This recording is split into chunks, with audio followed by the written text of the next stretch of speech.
Hello students, welcome again. आज हम लोग एक नया चैप्टर पढ़ते हैं। इसका नाम है शेयर्स एंड डिविडेंड। तो शेयर्स एंड डिविडेंड को स्टार्ट करते हैं विदाउट वेस्टिंग टाइम। देखिए इससे क्या होगा, एक क्वेश्चन आएगा, will be asked in the board examination either of 3 marks और 4 मार्क्स। 3 नंबर या 4 नंबर में से एक सवाल इसमें में से कम आता ही है शेयर्स एंड डिविडेंड से। तो चलिए देखते हैं शेयर्स होता क्या है, शेयर का मतलब क्या, what is the meaning of share. तो देखिए एक कंपनी है, कोई भी कंपनी है, एक कंपनी ऐसे तो शुरू होती नहीं है जबकि उसमें बहुत सारा पैसा लगता है। तो कई कई हज़ार करोड़ बहुत सारे पैसे लगते हैं। तो उसके लिए क्या करती है कंपनी, अगर उसको पैसों की जब ज़रूरत होती है तो वो अपने ही कुछ पार्ट्स बाहर से पैसा कलेक्ट करने के लिए निकाल देती है, जिसको शेयर बोलते हैं। कुछ पार्ट्स वो निकालती है जिसको शेयर बोलते हैं, छोटे छोटे टुकड़ों में। मतलब कि आप उस कंपनी के कुछ पार्ट में शेयर कर रहे हो, ठीक है। अब वो बाहर जो लोग हैं उसको परचेज़ करते हैं। वो शेयर जितने का भी हो सकता है वो 100 रुपये का निकाल दे, 200 रुपये का निकाल दे, 500 रुपये का निकाल दे, 1000 रुपये का निकाल दे। It depends on the company वो शेयर कैसे निकालती है। ओके। तो कोई भी बिज़नेस को स्टार्ट करने के लिए कुछ पैसों की ज़रूरत पड़ती है। तो बहुत सारे लोग अगर उस पैसे को एक साथ नहीं लगा पाते हैं तो छोटे छोटे फॉर्म्स में, यानी वो कागज़ के रूप में आपको बता दिया जाता है कि आपने इतने शेयर उस कंपनी के ख़रीदे हैं, यानी आप उतने % मालिक हो गए उस कंपनी के, ठीक। और जो उस शेयर को ख़रीदता है उसको बोलते हैं शेयर होल्डर। तो अब वो कंपनी कभी प्रॉफिट में जा सकती है और लॉस पे भी जा सकती है। अगर वो कंपनी प्रॉफिट में जाती है तो उसके शेयर होल्डर्स को भी प्रॉफिट होता है। शेयर होल्डर मतलब जो उस शेयर को ले रखे, तो शेयर होल्डर्स को भी प्रॉफिट होता है। उस प्रॉफिट को बोलते हैं डिविडेंड। तो डिविडेंड क्या है? तो स्टूडेंट्स, डिविडेंड वो प्रॉफिट है जो कि कंपनी अपने शेयर होल्डर्स को देती है, ठीक है। और अगर कंपनी लॉस में जाती है तो शेयर होल्डर को कोई भी प्रॉफिट नहीं होता है। तो profit means the dividend which is paid to by the company to its shareholders. Okay, चलिए आगे बढ़ते हैं। इसमें कुछ टर्मिनोलॉजी है जो आपको जानना बहुत ज़रूरी होगा। तो जितने का शेयर ओरिजिनली कंपनी निकालती है, original value of a share, जितने का शेयर कंपनी निकालती है उसको बोलते हैं नॉमिनल वैल्यू या प्रिंटेड वैल्यू या फेस वैल्यू। इसके 3 नाम हैं जो आपको याद रखने हैं। एक है नॉमिनल वैल्यू, एक है फेस वैल्यू और एक है प्रिंटेड वैल्यू। जनरली क्वेश्चंस में या तो फेस वैल्यू लिख के आता है या नॉमिनल वैल्यू लिखा होता है। नॉमिनल वैल्यू को NV से डिनोट कर सकते हैं और फेस वैल्यू को FV से, right. The price at which the share holder sold और परचेज्ड इन द मार्केट। अच्छा, जिस प्राइस से मार्केट में वो शेयर खरीदा या बेचा जाता है उसको मार्केट वैल्यू बोलते हैं। आप इस कॉन्सेप्ट को इस तरीके से समझ सकते हैं कि जिस समय ओरिजिनली कंपनी ने अपने शेयर को निकाला, ठीक है ना, ओरिजिनल शेयर, तो जो रिटर्न होगा, जो जिस पे लिखा होगा कि वैल्यू क्या है उस शेयर की, उसको बोलेंगे फेस वैल्यू या नॉमिनल वैल्यू, ठीक। फिर वो कंपनी या तो प्रॉफिट में जाएगी या तो लॉस में जाएगी, या तो प्रॉफिट में जाएगी मार्केट में या तो लॉस पे जाएगी, और या तो उतने पे ही रुक सकती है जितने पे था। तो फेस वैल्यू मार्केट में जाने के बाद, यानी कि वो वैल्यू मार्केट में जाने के बाद उसको मार्केट वैल्यू बोलते हैं, यानी MV, मार्केट वैल्यू बोलते हैं। तो यहाँ पे 3 चीज़ें हो सकती हैं, या तो मार्केट वैल्यू नॉमिनल वैल्यू के इक्वल हो जाए। अगर वो इक्वल होती है then the share is said to be at par, उसको एट पार बोलेंगे। बस ये छोटी छोटी टर्मिनोलॉजी है जो आपको समझना है। अगर ये समझ में आ गया तो आपको चैप्टर बहुत ईजी लगेगा। अगर मार्केट वैल्यू नॉमिनल वैल्यू से बड़ी है तो हम लोग बोलेंगे एट प्रीमियम या अबव पार। तब क्या होगा? एट प्रीमियम या अबव पार। अगर मार्केट वैल्यू लेस है, यानी कि कंपनी लॉस पे चली गई, यानी market value is less than nominal value, then the share is said to be at discount or below par. तो आपको क्या क्या ध्यान रखना है? अगर मार्केट वैल्यू नॉमिनल वैल्यू के इक्वल है तो एट पार, हम लोग बोलेंगे शेयर इज़ एट पार। अगर मार्केट वैल्यू ज़्यादा है यानी कंपनी प्रॉफिट में चल रही है तो बोलेंगे the share is at premium, और या तो बोल सकते हैं अबव पार। और अगर लेस देन है मार्केट वैल्यू नॉमिनल वैल्यू से तो बोलेंगे at discount or below par. तो आई होप दैट आपको ये छोटी छोटी टर्मिनोलॉजी समझ आ गई होगी, ठीक है। तो हम लोग आगे बढ़ते हैं। अब इस चैप्टर को करने के लिए देखिए, इस चैप्टर में कुछ भी नहीं है जिस हिसाब से स्टूडेंट्स डरते हैं या उनको नहीं समझ आता है। इस चैप्टर को समझने के लिए बस बेसिक्स, आपको जो मैंने टर्मिनोलॉजी बताई वो जानना ज़रूरी है। और यहाँ पे कुछ फार्मूले बता रहे हैं। वो फार्मूले क्या हैं, बल्कि उसको फार्मूला भी नहीं कह सकते, हम लोग कह सकते हैं जनरल चीज़ें हैं जिनको फार्मूले के फॉर्म में यहाँ पर लिख रहे हैं, मैंने लिखा है यहाँ पर। तो ये अगर आपको समझ आ गया तो आप सारे क्वेश्चंस को करते चले जाएंगे। देखिए कुछ इंपॉर्टेंट फार्मूले हैं। यहाँ पर मार्केट वैल्यू को एम से डिनोट किया है, नॉमिनल वैल्यू को एन से डिनोट किया है। तो पहला फार्मूला समझते हैं, मनी और सम इन्वेस्टेड, मतलब इसको इन्वेस्टमेंट भी बोलते हैं, या इन्वेस्टमेंट कोई कितना करता है, इन्वेस्टमेंट मनी इन्वेस्टेड भी बोल सकते हैं, सम इन्वेस्टेड भी बोल सकते हैं। तो ये इन्वेस्टमेंट डिपेंड करता है आपने कितने शेयर्स खरीदे हैं, it depends on the number of shares, और कितने का एक शेयर खरीदा है मार्केट से, तो उसको बोलेंगे market value of one share. तो हमारे पास एक फार्मूला क्या बन के आ गया कि investment equals to number of shares multiplied by market value of one share, ठीक है।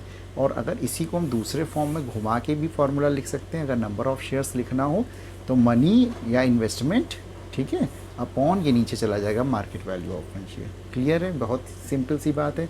यानी ये दोनों सेम फार्मूले एक दूसरे की, चाहे ऐसे लिखिए चाहे ऐसे लिखिए। ऑलराइट, सेकेंड फार्मूले को समझते हैं। सेकेंड फार्मूला हमारे पास है एनुअल इनकम और टोटल डिविडेंड। या तो एनुअल इनकम मतलब जितनी इनकम पूरे साल में हुई, या इसका दूसरा नाम है डिविडेंड। डिविडेंड मैंने आपको क्या बताया, प्रॉफिट। प्रॉफिट मतलब इनकम। देखिए नाम चेंज हो रहा है, यहाँ पर क्या लिखा है, प्रॉफिट। तो अगर प्रॉफिट आप चाहे तो लगा लो इस फॉर्मूले में, चाहे डिविडेंड लगा लो, चाहे इनकम लगा लो। हमने तीनों नाम इसलिए मेंशन कर दिए हैं क्योंकि आप कंफ्यूज ना हो। हर राइटर ने हर बुक में अलग अलग तरीके से इसको लिखा है, बट यहाँ पे मैंने आपको सब कुछ एक साथ लिख करके दे दिया, जिसमें कि आप जो भी बुक आप फॉलो कर रहे हो उस बुक से आप कंफ्यूज मत हो। तो प्रॉफिट भी बोल सकते हैं, डिविडेंड भी, इनकम भी। It is equals to the number of shares multiplied by the rate of dividend multiplied by nominal value या फेस वैल्यू। ये तो दोनों का मतलब सेम ही होता है, ठीक।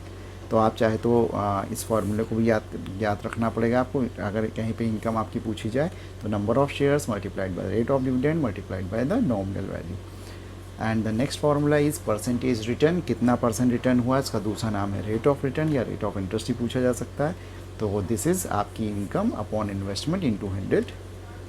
इसको हम ये भी लिख सकते हैं, अगर एनुअल इनकम किसी क्वेश्चन को नहीं दी है या नहीं पता है तो हम लोग डिविडेंड भी बोल सकते हैं। इनकम मीन्स या डिविडेंड या प्रॉफिट। यहाँ पे क्या टोटल एनुअल की बात की जा रही है, यहाँ पे वन शेयर की बात की जा रही। बात वही है, अगर यहाँ वन शेयर लग गया तो इन्वेस्टमेंट में हम लोग किससे कर रहे हैं, मार्केट वैल्यू में इन्वेस्ट कर रहे हैं, तो market value of one share हो गया। दोनों ही फॉर्मूले यूज़ कर सकते हैं as per the requirement of the question, कहाँ पे कौन सी फार्मूले की रिक्वायरमेंट है। ओके, तो उसके बाद है नंबर ऑफ शेयर्स परचेज। कितने शेयर्स परचेज हुए, एक तो हम लोग इन्वेस्टमेंट से निकाल सकते हैं जो कि हम लोगों ने अभी फर्स्ट फार्मूले में देखा, ठीक, number of shares. And nextly यहाँ पे हम लोग देख सकते हैं number of shares purchase equals to annual income, आपकी टोटल कितनी हुई यानी डिविडेंड, अपॉन वन शेयर से कितनी इनकम हुई, right. For example you may understand, अगर इनकम ₹R हुई है तो number of shares purchase equals to annual यानी ₹R upon income on one share, ठीक है। तो इतनी ये फार्मूले थे। लास्ट वाला हम लोग फार्मूला तो नहीं बोलेंगे, बट मैंने लिख दिया आप लोगों को कह सकते हैं इजी गोइंग के लिए कि आप लोग को आगे प्रॉब्लम ना हो।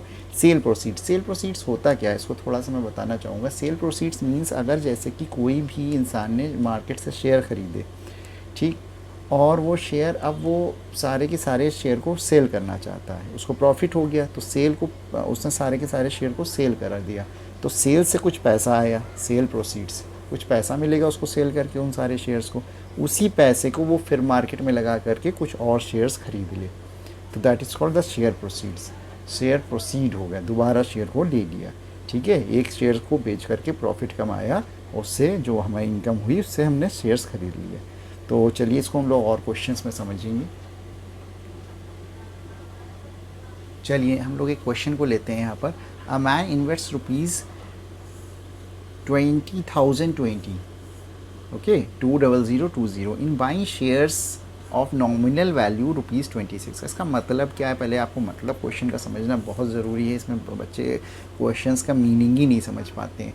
देखिए, a man invest ₹20,020 in buying shares of nominal value. ये क्या दे रखा है, नॉमिनल वैल्यू दे रखा है ₹26 एट 10% प्रीमियम। मीन कि अब ये जो नॉमिनल वैल्यू थी वो मार्केट वैल्यू में कितने कन्वर्ट होगी, 10% प्रीमियम। प्रीमियम का मतलब मैंने बताया था क्या, कि वो प्रॉफिट में गई है कंपनी, यानी कि शेयर के दाम 10% बढ़ गए यहाँ पर, ठीक। Market value is 10% more than the nominal value. Dividend on the share is they रखा है 15% पर एनम। तो ये कुछ बातें हमको लोग को निकालनी है। 2003 का आया हुआ क्वेश्चन है, तो हम लोग देखते हैं क्या क्या दिया, पहले उसको लिख लेते हैं, note it down. That market value is given here not market value is not given, but the nominal value is given here, so we can find out the market value. Market value is nominal value, ये premium में है तो plus 10% of 26 rupees, इसका 10% निकालेंगे 2.6 आएगा, add them तो 28.60 आ गया। अब ये बोल रहे हैं नंबर ऑफ़ शेयर्स निकालने हैं, तो नंबर ऑफ़ शेयर्स का फॉर्मूला आपने देखा, मैंने अभी आपको लिखवाया। तो number of shares equals to investment upon market value of one share, formula number 1। ठीक, इसको लगाया हम लोगों ने, ये लिखा, ये भी यहाँ पे पता है, just calculate it, you will get the answer. And the second part it is asking you find the dividend, annual dividend. Okay, annually जो उसको मिल रहा है, तो annual dividend equals to formula अभी आपको पीछे लिखवाया है। क्या है होता है फार्मूला कि हमारे पास, आपको दिखाता हूँ। So this is the formula number 2, annual income equals to number of shares rate of dividend into nominal value. तो हमारे पास क्या आ जाएगा, देखिए यहाँ पर annual dividend equals to number of shares into rate of dividend into nominal value. तो number of shares is 700 just multiplied with R, means that rate of dividend is given in the question as 15% and multiplied by nominal value। nominal value हमारे पास भी given है 26, तो 3 multiply करेंगे हम लोग के पास answer आ जाएगा। Now the third part is asking that the rate of interest, यहाँ पे एक वर्ड यूज़ हुआ है rate of interest, he gets on his money. Rate of interest मतलब रिटर्न परसेंटेज रिटर्न, तो इसका ही फॉर्मूला आप लोग लगा सकते हैं। यानी टोटल हमारे पास जो डिविडेंड आया है, एनुअल डिविडेंड यहाँ पे निकाला है, divided by investment into 100, so this is. हाँ, सो गाइज़ हम लोग नेक्स्ट वीडियो में और ज़्यादा क्वेश्चंस करेंगे, क्योंकि वीडियो बहुत लंबा हो रहा है, इसलिए हम लोग और ज़्यादा क्वेश्चंस अभी नहीं ले सकते। नेक्स्ट वीडियो में ढेर सारे क्वेश्चंस करते हैं। Till then bye and thanks for watching.